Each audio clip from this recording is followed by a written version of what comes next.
Hello, everybody. Welcome to the first webinar of the season. Really appreciate you joining us today as people are rolling in. Before we get started, I just want to mention that in case you don't know me, my name is Deborah Korn. I'm the intergalactic ambassador to the Printerverse, self-appointed. I run a website called Print Media Center. We provide information and resources to print and marketing professionals.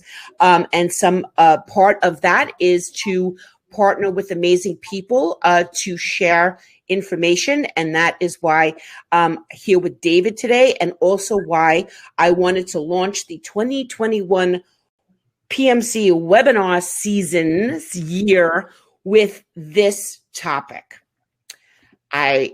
For all of last year, I really have been trying to make some headway with this topic, and I've decided that I'm not going to give it up in 2021, and that is digital marketing. Now, I don't want anybody to be scared about that. First of all, there's a professional in this webinar who comes from the printing industry, who understands your business and can help you. But put that to the side. That's just your life preserver, your seal. I don't do it. I don't know how to deal with Mr. Google or anything. I work with people who know how to do it so I can keep my sanity and keep my everything I need going on my site. Now, before David starts, I just want to mention that obviously still working with their preferred print providers if they have them. They are also searching for random one-offs if they're not part of a system. And there is a significant rise in people searching things for help online. So if you're not the answer to what is being searched, somebody else is, and that's how, that's why there is really just this pool of people floating out there that you can actually be signaling to and saying, hey, we're over here and we can help you. As well, there are ways to engage with people who visit your site, and you can lead them further down the sales funnel with information. You can, if you know that they're visiting, like let's say they're always visiting your business card page, you can target them with certain ads about business cards. There's a lot of ways you can do this, from the most remedial, which David, with all due respect, I would say is like a Facebook ad, kind of a do-it-yourself digital marketing campaign. And then you can start using the digital marketing tools and data collection that can really help your business take off. So that was my pitch for why I listen intently to what David has to say, but don't be scared. We've got help. And it is not, the thing about digital marketing is you can pump as much money into it as needed. And there are levels of engagement and involvement. So without further ado, if you guys don't know David Murphy, he's going to introduce himself, his company, and I'm going to go off of video. And thank you so much for listening. Thank you, Deborah, and welcome, everyone. I wanted to create this presentation for printers, but understanding that you are all not in the same position with the same environment and the same challenges and the same goals. We're all in different, unique environments. We have, perhaps some of you may be in multi-generational print businesses. Some of you may be in a relatively young startup. Some of you may be in a corporate environment or a franchise environment. And so this is not intended to be a one-size-fits-all, but hopefully, with this ambitious topic of 21 tips, there will be something in here that will be inspirational and educational for you that you might take on to grow your business and achieve your goals. So a little bit about me. I have been in the print industry for a little more than 29 years. I spent 10 years at HP, but even before my tenure at HP, I was involved with print service providers of all shapes and sizes in different environments.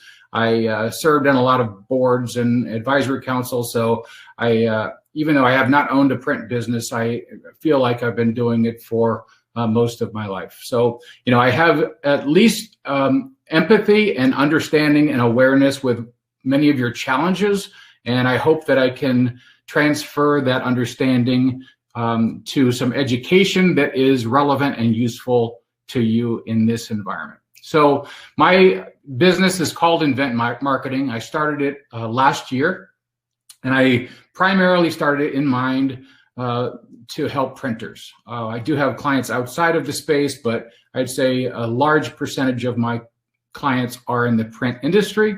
And really what we want to do is help printers connect with, find, and grow their customers primarily through online channels, but it can also be a hybrid environment that's offline as well. So this is a little bit of my portfolio of services. And what happens a lot of times when I start talking with someone in the print industry who says, hey, I need help with one of these boxes. Can you help me with, I don't know, newsletter or a social media campaign or a paid search campaign? And then they want to get started right away. And what I typically ask them before we dive in is, some baseline foundational questions about their strategy, their business plan, what they have been doing, how they size up with competitors, who their target markets are, what their ideal customer profile is. And some of these questions are sometimes challenging for people because even though they have a fundamental awareness of them, they haven't thought about it clearly in an articulated way in a while. So what I do is I say, let's take a look at the whole playing field of all that is possible. We don't have to do it all, but there are many different things that can be done based on your needs, based on your environment, your ideal customer profile, where you are in a competitive landscape, what your applications are, and what's happening generally in the market and in your print environment. And before we dive into any one of them, I say, let's start with the basics, and let's just go to your brand plan. And so what I'm going to talk about in the next few minutes here are the promised 21 tips. It starts with the business plan and your brand plan. I'm going to show that to you in the next slide, but this is a summary slide with a snapshot of all that I will cover. And as you can see, it is a long list. There isn't time to go into great depth and detail on all of them, but I hope to not touch on them at such a high level that there is confusion or very little value. So what I'll do is I'm going to cover this at a high level, and when we finish this presentation, we can open up to some questions and answers and have an open discussion about any areas that you want to dive into deeper. And then there'll be an opportunity later on for us to have a one-on-one session if you like.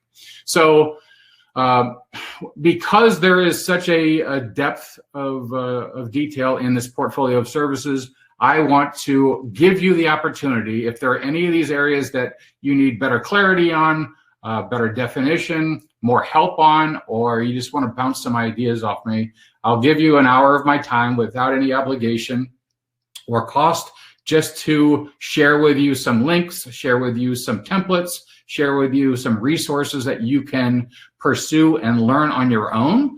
And if you decide that you don't want to do it on your own and you really need some professional support, either I can help you directly, and if I can't, I can point you in the direction of someone who can. That's my promise to you. So again, with all of this portfolio, where should we start? Let's start with your business plan and your brand plan. And now, what is I think we know what a business plan is, but not many of us are sure what a brand plan is, and they are very connected. A brand plan is the intersection of your sales plan, your marketing plan, and your product portfolio. So bringing all of those elements together into a brand portfolio of a promise, of a value proposition, of a unique selling proposition to your customers. And forgive me, I will be using some of these marketing buzzwords. I'll try to simplify them where possible, but I'll also define them if I find out if I sense they're getting too complex. So from that beginning point, I think most companies today have some mission statement, some vision statement, and perhaps a value statement. I would also say in that same realm that while most companies have them, I would venture to guess that they have not been viewed in a while by most. They might be up on a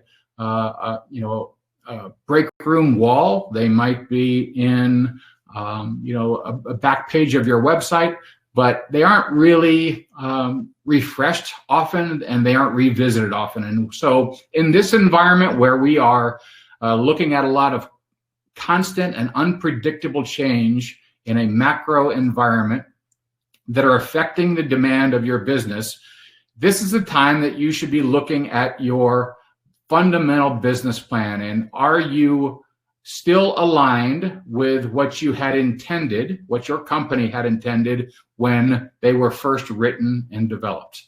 And so I won't read all of these word for word. You can read them here, and I'll send you this presentation afterwards. But the fundamental thing you should know about your mission statement is it really should simply describe the value you bring to your customers. And then at a higher aspirational level, your vision statement is what the future could be. And these things are somewhat dreamy and somehow lofty and in the clouds, but they also give you, a target to shoot for. And it's okay to make them sort of aspirational. And then your values are what your company believes, and your principles are how you behave based on those values. So what I did, I just wanted to show you what my company's mission statement is. We simply help print businesses thrive with their customers through marketing and performance. So rather simple, but it should match pretty well with that definition at the top. Our vision statement is we want to help print businesses become as successful as they dream to be. And then our value statement is deliver customer success, act with integrity, and commit to improvement. So you should just take a look at what you have written. If you don't have these written, you can refresh them from time to time, and they should be included in an employee meeting so that everyone is aware of what your company is, what you want your company to be, and what value you want your team to live by. So when we look at an example, here is a printing company in Nashville. This is Sir Speedy Franchise, and they actually created their own blended statement of mission and vision together. And you can see it's rather complex. I won't read it here, but you can see that they creatively tried to blend all of these things together. And I don't know, in just my opinion, I think that there's a lot of really great content in there. It's a little bit verbose and complex for my taste, but it probably works for Sir Speedy Nashville, and your mission and vision statement might also be blended in such a way. So now let's take a look at another kind of company, which is one of the largest printing companies in the world, and that's Quad. And so if you can go to Quad's company page on their website, you can see that they have, very detailed mission, vision, values, and principle statements. This is just an extraction, but you can see that they have sort of bullets and segments, and then they have descriptors that talk about how they live those values in the behavior of their team members on a day-to-day basis. So this is just a point of reference for you to consider as you look at your mission and vision statements and your value statements, and just revisit to determine whether it's still accurate today and aligned with what your business wants to be for your customers today.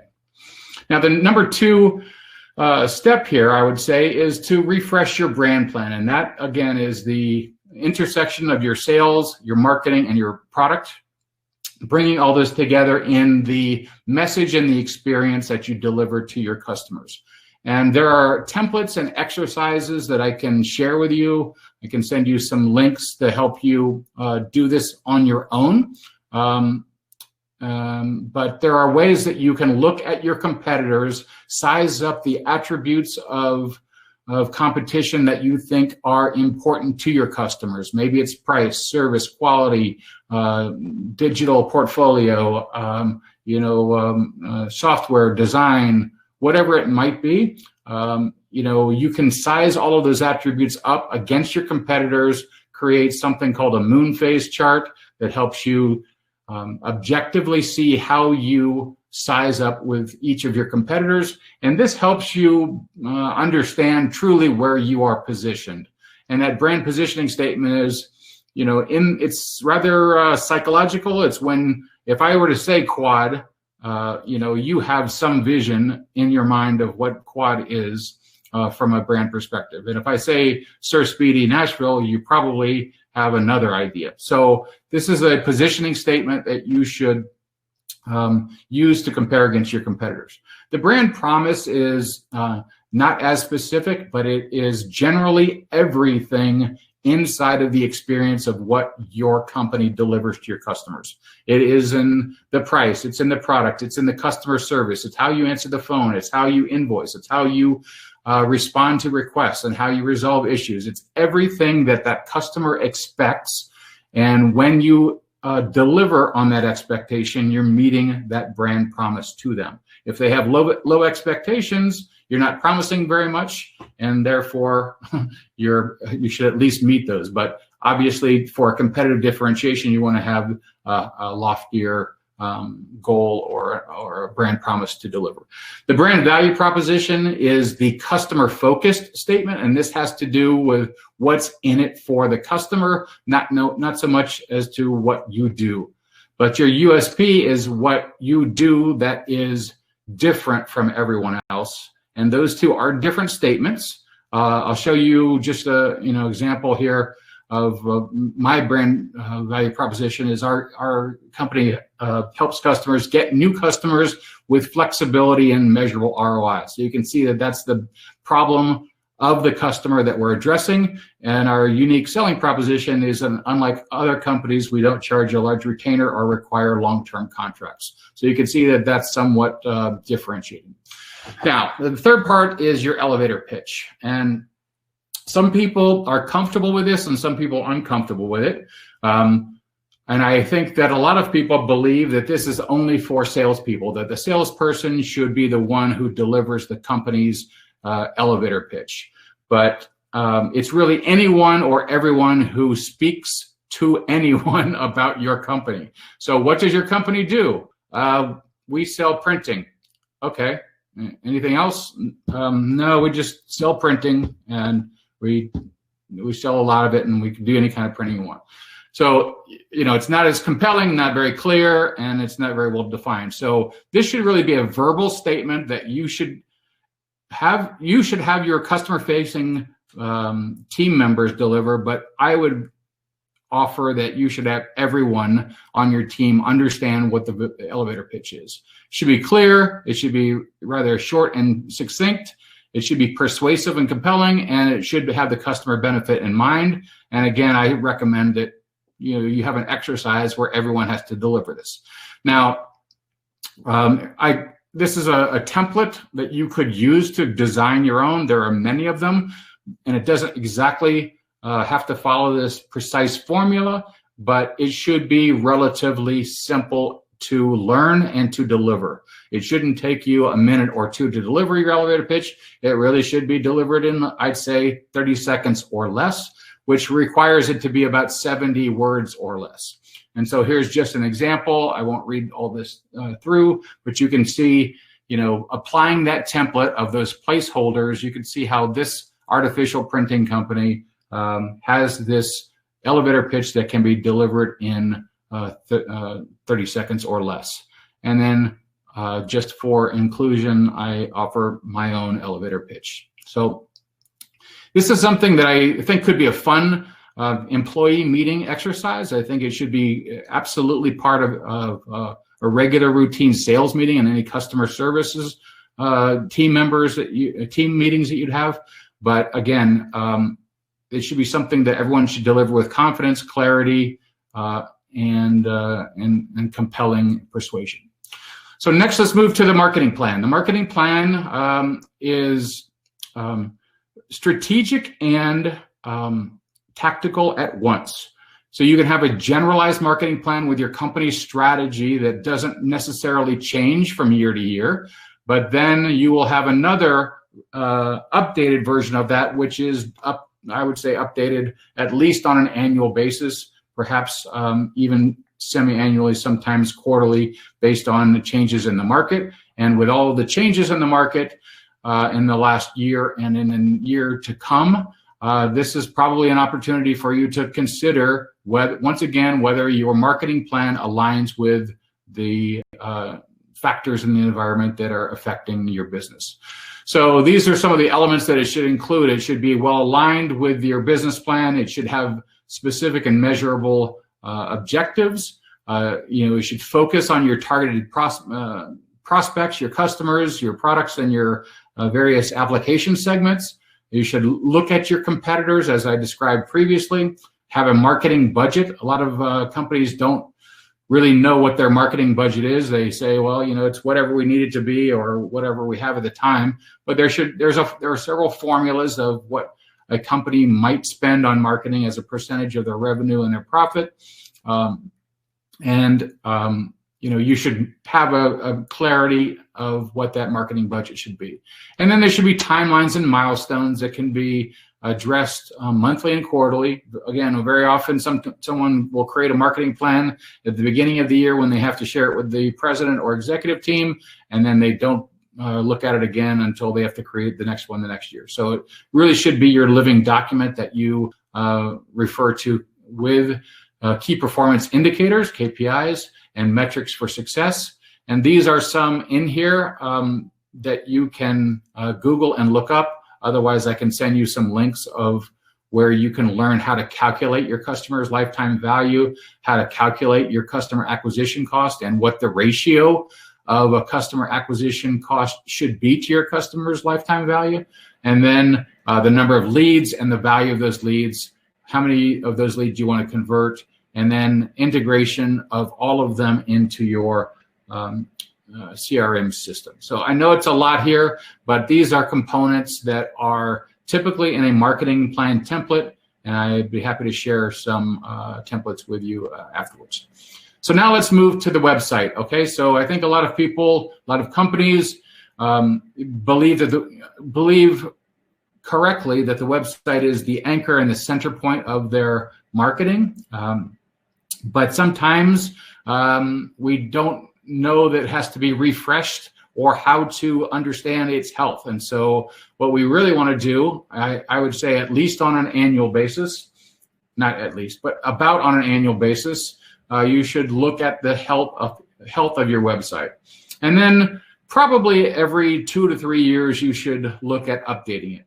Very often we create a very beautiful, expensive website, and then we're so exhausted and depleted from the cost and the time that it took that we say, okay, well, we have that done. Let's move on to the next. But then 3 years go by, and now you've got an old website that is not optimized. So you want to, take a look at, there are many tools that are online and available for you to do your own self-analysis to determine if your site is optimized for mobile devices. Is it secure? Is it accessible? These are all things that you can test to determine not only is it a good user experience for your customers, but if it is a bad experience, is that costing you any kind of ranking potential through SEO or search engine optimization?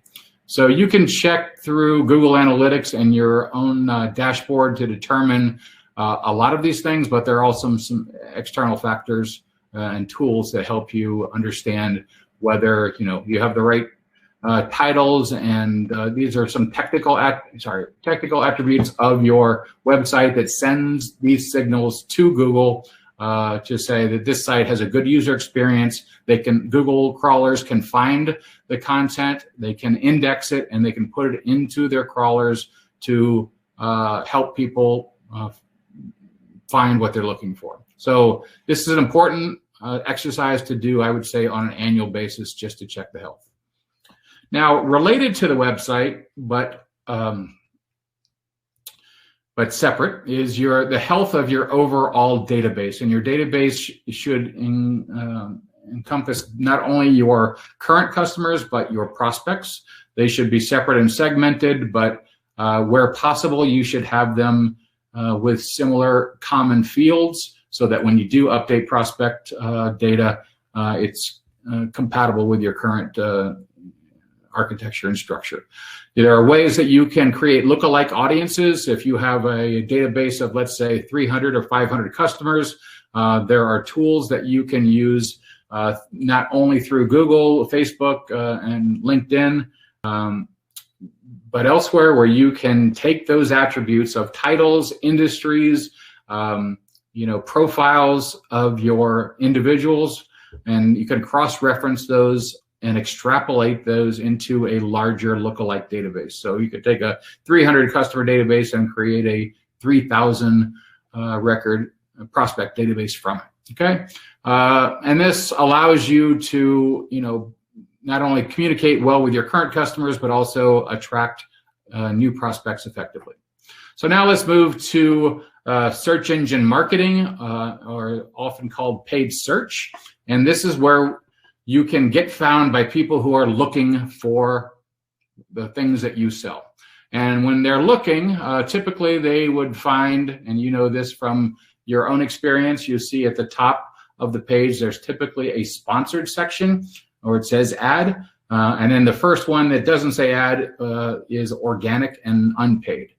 Ideally, you want to be number one on that organic search, because you didn't have to pay Google for it, and you were able to earn that right based on some factors we're going to talk about in a moment. But in this scenario, let's take a look at this search where someone was searching for the keyword sustainable printer. The first one is Echo Print. They paid, and in this case, they paid probably $3.07, and there was 170 searches in that month for the terms sustainable printer. So maybe they got 17 clicks, and they paid $3 for that, so they paid $50. Okay. Then you look at this other one. The first organic one is eco-friendly printer, and let's take a look at those two. So this is the website that you can go see, and you can see how they have optimized their content and done several other SEO tactics with backlinks and technical SEO to get to that number one position, and that's a very healthy position for them. And then this second one, which is Echo Print, they paid. Okay, so it doesn't mean that they did a bad job at SEO, but they were willing to get a boost on that search engine results page by paying Google for that. So this is something that you can learn to scale and to measure and to test with the different versions. You can see here on the right, there are tools online where you can search various keywords, find out how many people are searching for those words and what Google will charge you for those words. The pros and cons are listed here, and you can see them. Deborah, was there a question? Yes, there is actually a question. Thank you very much. It's about the lookalike audience. Okay. Cindy is asking if the lookalike audiences need to be compiled from email addresses, or can they be done if they have like a physical mailing list for like people out in the real world? Yeah, so email address would help for sure.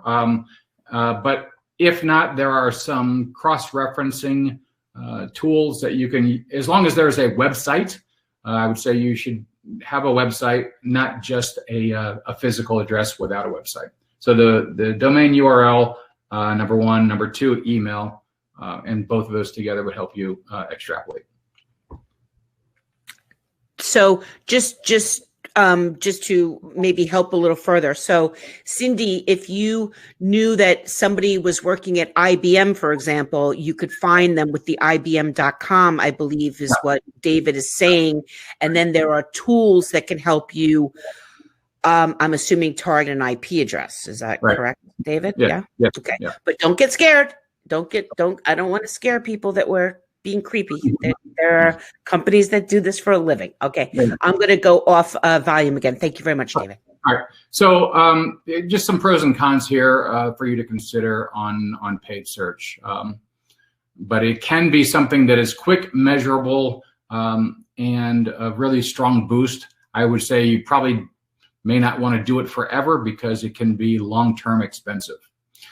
And if you are going to be doing paid search, you should learn about the Google Display Network. And this is through Google Ads, and it lets you advertise not only on Google, but where everyone else is on the internet. And so the Google Display Network is a blend, a network of about 2 million websites. And so when you go onto whatever it might be, I don't know, Print Media Center, or Printing Impressions, or What They Think.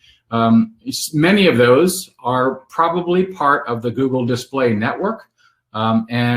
If you want to find, if you wanted to find advertising agencies as a prospect, you can say to Google Display Network, I want to find people who go to adage.com or AMA or whatever it might be. And so you can target those micro audiences using the Google Display Network and serving them these ads. These are examples of the ads, and then you only pay Google when it gets clicked on.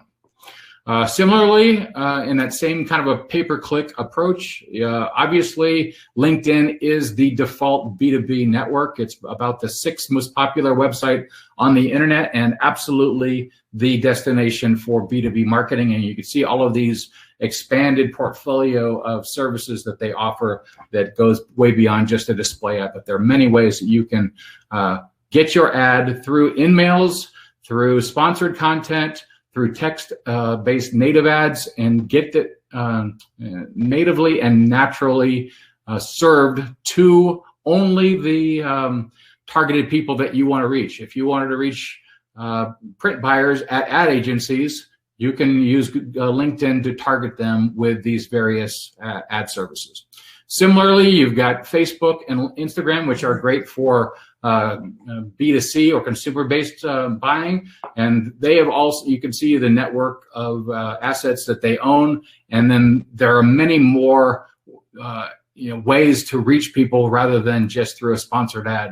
And so I encourage you to go to Facebook Business or Instagram Business online to see all the tools that are available for you. It can be complex, but they do a pretty good job at making it simple for you. Again, you can serve it in so many different ways, and I'll have this slide for you to view later. So this slide here is a summary of all of those together. So your Google Display Network, Facebook and Instagram, and then your LinkedIn, and you can see sort of a side-by-side comparison of all the ways that you can determine which is the best platform for you. And you don't have to pick just one. A lot of times, a customer might do better to take a blend of Facebook and Google together. So, or even LinkedIn, you could include all of them in the same kind of campaign. David, I actually have a question for you on that.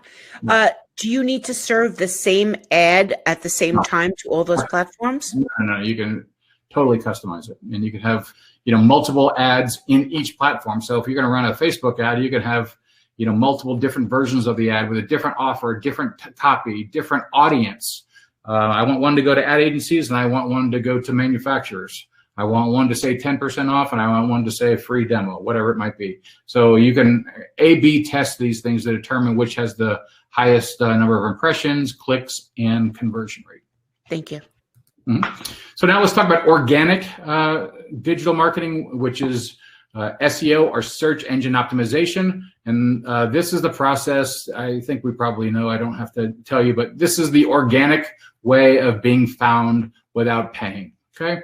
And the first thing I want to talk to you about is local SEO. And so this is typically for, obviously, neighborhood businesses, not necessarily national businesses, but it depends on near them.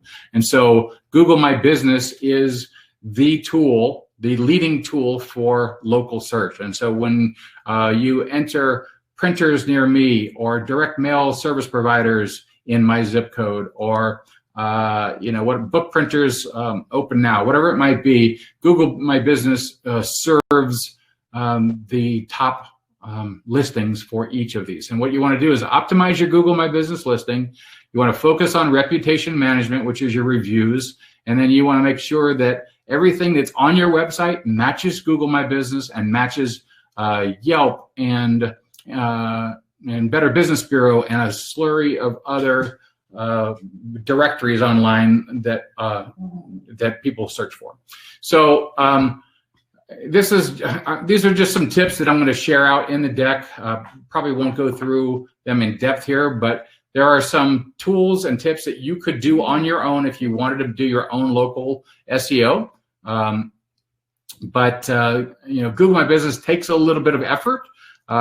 It's not just a one-time drop. You want to constantly promote offerings, news, photos, videos, any kind of product offerings that you might have, because Google treats this as a social media channel. And if Google crawlers determine that your Google My Business page is updated frequently, there's news, there's sharing, then they give you extra points, if you will, against your competitors who never look at their Google My Business page.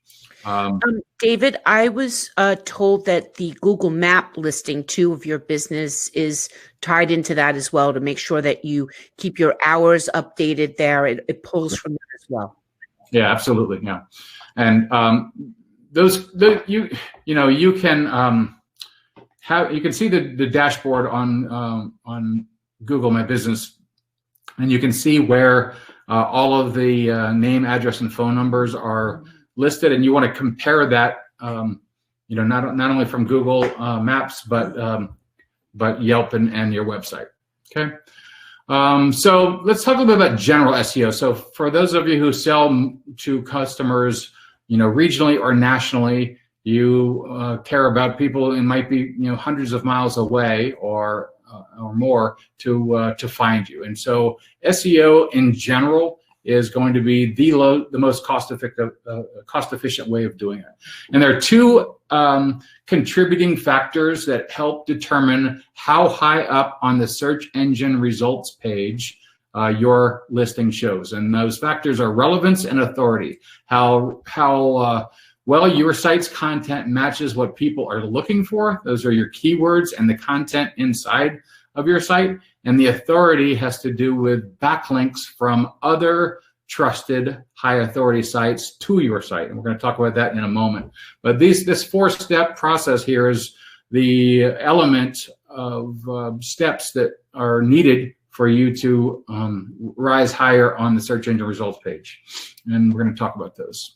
So I mentioned it's the most cost-efficient way of reaching people on the internet. It is less expensive overall than paid search, because people find you naturally without you having to pay Google, Facebook, and LinkedIn. And you're getting people who are looking for the keywords that you offer. Once you get a decent ranking, it's very hard for your competitors to knock you off unless they are doing better content marketing and better SEO than you are. But it's something that isn't permanent, and it has to be updated continually. It takes a while, sometimes 6 months, sometimes more. And there are a lot of cheap, dark ways of doing this, and you don't want to do those because Google will penalize you for that. If you use things like link farms or spam indexing or other things that are not legitimately part of Google's guidelines. Okay, so the next thing is when you're doing SEO, consider long tail keywords. So it's one thing that if you're trying to go for printing, okay, you saw a few slides earlier how expensive that search word is for printing. It's maybe $10 every time someone clicks on it, and it's very hard to rank there. But if you had something like, let's say, digital printing, well, maybe that will help you get a little bit higher conversion rate. But then if you get to about 4 keywords, or what's called a long tail, maybe it's digital printing, large format banners, or books or direct mail. Then you'll have a much better chance of converting and a lower risk against your competition. Okay, so consider, and there are tools such as Google Keyword Planner and other third-party sites that will help you guess at, extrapolate, and refine and test your keyword strategy through some metrics, analytics, and A/B testing. David, I just want to chime in with some really great advice I got on this from an SEO expert from Google, actually, who actually started a print business by pumping money into the search term church newsletters. And those happen to be one of the most printed things in the United States. And he ended up getting, because people were looking, who knows what they were looking for in that search, but eventually they would need a printer for it. So it's you can also pump money into keywords of the things, the applications, without having, I guess what I'm saying is, put in the words that somebody would be looking for, not the technical terms of wide format, banner printing. Right. Somebody might not know they need that, but searching like open banner or something like that, more remedial to the actual search versus the technical term for what it is. Yeah, that's a great example of long tail. So it's going to have much lower search volume, but those who are searching for that will certainly find your site at the top of the page. So content is not just blogs. It can be cross-purposed across many different platforms, video, infographics, webinars. So people consume content in many ways. It's all indexable and searchable through Google. So it is it's kind of a full-time job to keep developing content that is not just promotional of why you guys are great, but what is educational, what is inspirational, what are examples of other customers' work, what is tips and tricks to look out for. Whatever it might be, there are different strategies that you can deploy and use that strategy of content creation and extend it across multiple platforms. So this is just one slide that has some links to some of the pieces that we've done, and longer form blogs and deep researched articles that have perhaps 1,500 to 2,000 words, that have links and facts and proof points. That gets researched, that gets referenced, that gets backlinked, and it gets a lot of shares. And so these are just some links that you can look at later to see examples of long form content that get a lot of views. Let's move past this. So let's talk about number 14, which is link building. So this is a very important part. So you can develop great content, but if you don't have others that are linking to it, it's not providing the full value. So this is something that you can do through email outreach to your partners, your associations, your chambers of commerce, your Better Business Bureau, and then a variety of other topical websites. And if you're doing something about books or direct mail or large format printing, there would be people who have blogs and influencer content in decor magazines or websites that focus on education. And so there are people outside of the immediate print industry that will link to your content if it's inspirational, educational, and relevant. So social media, okay, this is, a lot of people think that you post randomly and with pictures of cats on Happy Friday, and as long as you get your name out there, then that will help your SEO. Your community will build when you have content that people want to read, want to comment on, want to like, and then want to share. And so if you can use a meaningful strategy to determine what are some topics that you can focus on, your company's leadership, your customer success, the value of your technology, tips and tricks on how to prepare a file, advantages of various substrates, the psychology of color, whatever it might be that people will be interested in. If you can create these themes and then systematically, routinely post them with cross-linking to other platforms, and then use hashtags to find to make your content searchable, and then engage your audience with comments and back links. These will help you over time. It just doesn't happen overnight. It will take months and years to develop. But if you do it strategically, then and you're adding value, then people will care, like, and share your content. So let's talk next about direct mail. So direct marketing. I know that we all know about this value as printers, but what I wanted to do is create this recommendation here to make it more systematic, to use a coordinated effort of doing a direct mail drop, using digital print, using customized content, segmented by your audience, emailing a follow-up, driving people to a landing page, driving people to, a webinar or some kind of content that they can view for educational purposes. And then a couple of days later, have your team follow up on those messages. I would almost advise not to email or mail more than you can follow up on by phone within a week. But it's this coordination and the strategy and the scheduling and the theme and the segmentation of this that brings all this together. I work with some printers who just say, I do direct mail, and then we'll do an email follow-up, but it's not really well coordinated. And so I really want to encourage you to create a program of campaigns that's segmented based on timing, themes, and value messaging. David, just a heads up, 10-minute warning. Thank you. So in terms of webinars and virtual events, the key here is to make the content relevant.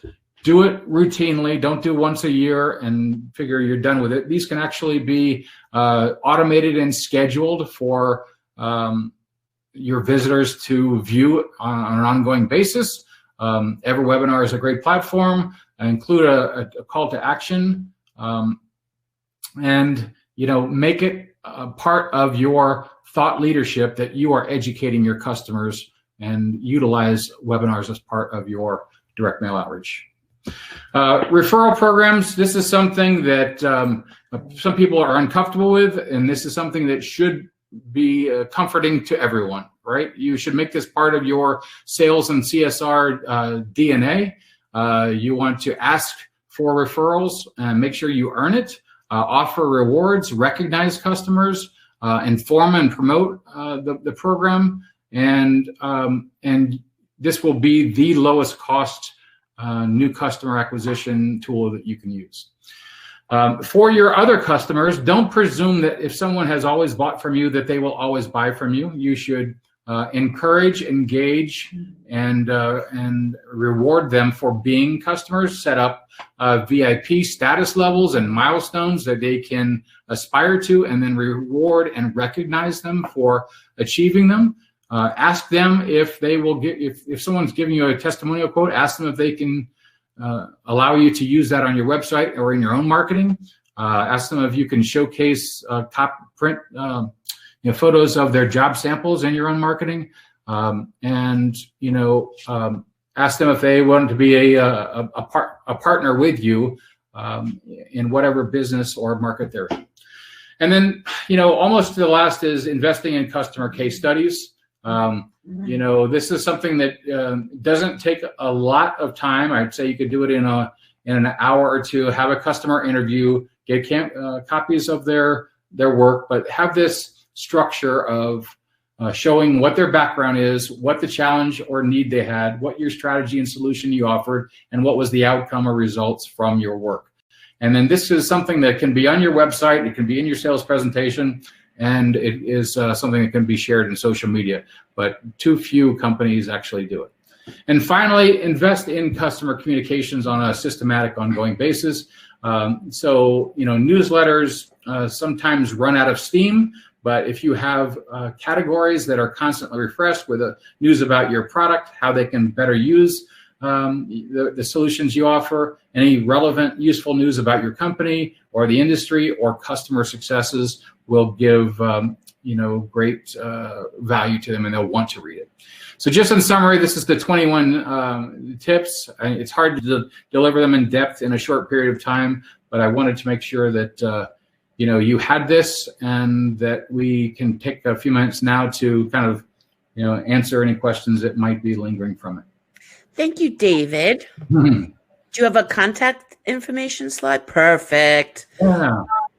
Okay, we do have 2 questions. I'm not really sure what Sandy's question is. She just wrote an hour with a question mark. But the first question was in regard to the lookalike list. It's weird because you and I have been having a lot of conversations about lookalike lists lately.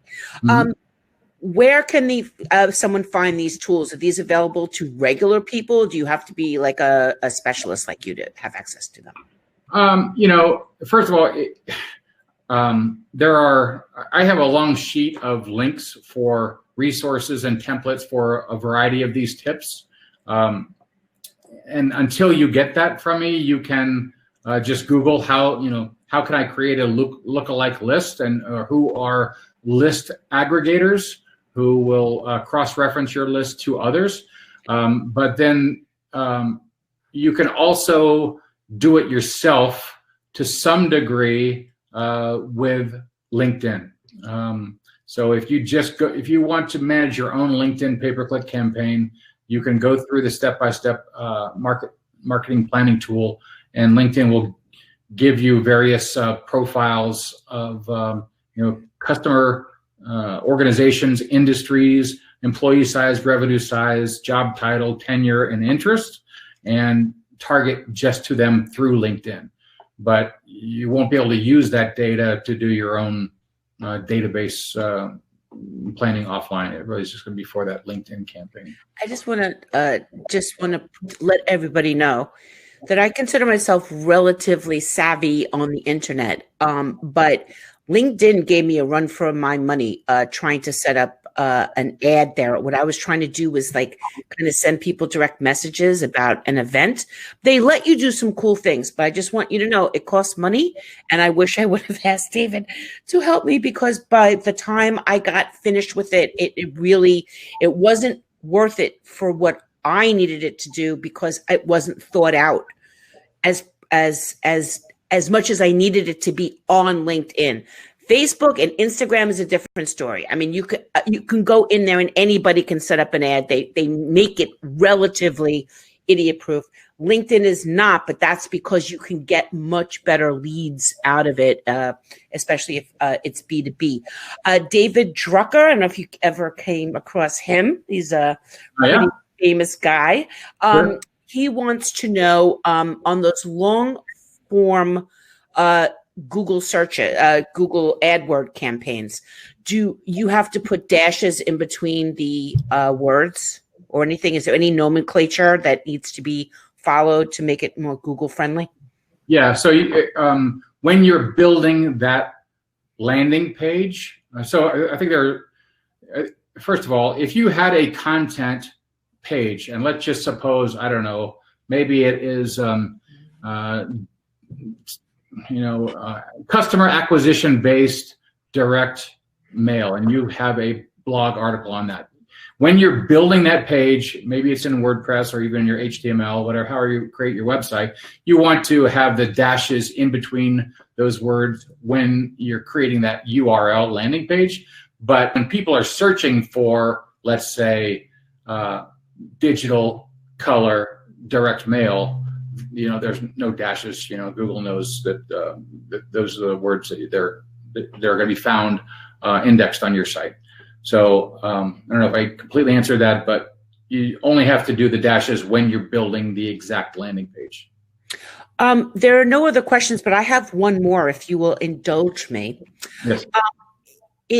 We spent time here on how to make your site more visible, how to make sure that you are, kind of showing up for certain searches. But I'm not sure we really got into even lofty how to then use digital marketing to speak to the people who already came to your website, with retargeting and remarketing. Do you prefer to do that in another webinar, or can you just tease a little bit now? And then I do have another question for you after that. So that's about cultivating and nurturing a lead. So when you get someone on your website and they say, here's my name and address and email, and yes, I agree to be contacted by you, with future promotional or educational information. So now you have them, and then you can nurture them, and you should create what's called a customer journey map.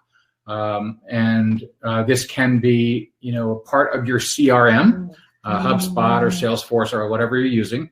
And then you can identify when that person, what was the trigger and touch point that brought them in, what interested them in the first place, attributes of their customer market and company profile. And then you can nurture them with educational content, you can remarket to them, with display ads, but frankly, you already have their email address. You should do it through email afterwards if you capture that. If you didn't capture their email, then you can just remarket to them through Google, LinkedIn, and Facebook. Okay, there's one more question. Is that Vinny growling? Is that? Yeah, I'm trying to keep him quiet. David's got a dog on his lap. Just it's on his stomach. Okay, last question. I'm not exactly sure I understand but I'm hoping you do it. If not, we'll get some clarification. Do you have any recommendations regarding accessibility? Is that like speaking ads to people and things like that? Yeah, so accessibility has to do with disabilities, right? So and that can be part of your what's called the technical SEO. So if you have a web designer, web developer, they should be able to. That's when you have alt tags. So if you have someone who is audibly hearing impaired, you can have alt tags. That's part of your headers, your tagging, and then it also has to do with whether it's zoomable for people who need large fonts for reading. But you can do that through the tools inside of your, say, WordPress or HTML platform. Does Google give any further reward for making marketing accessible? Well, not marketing, but your website. So, Google will say, you know what, this is not disability accessible. So they'll actually penalize you for not doing it, and you'll get promoted for having everything that is, accessible for the handicap. Cool. Okay, Dave, if you could just stop sharing your screen. Everybody has said thank you so much for sharing the information. So thank you so much for that. As David mentioned in the beginning of the webinar, if you were here or if you're watching the replay and you are, if you're here, you're going to get the slides. If you're watching the replay, reach out to DM at inventmarketing.com and he will send it to you. I'll also make sure I put a link to David's LinkedIn and website in the video blurb. So if you're watching the video, just click there. And again, thank you everybody for joining us. And David, it's always a pleasure. Thank you for sharing information with everybody. Print long and prosper, people. Digital market or else. I'm coming after you. Bye, everybody. Great day.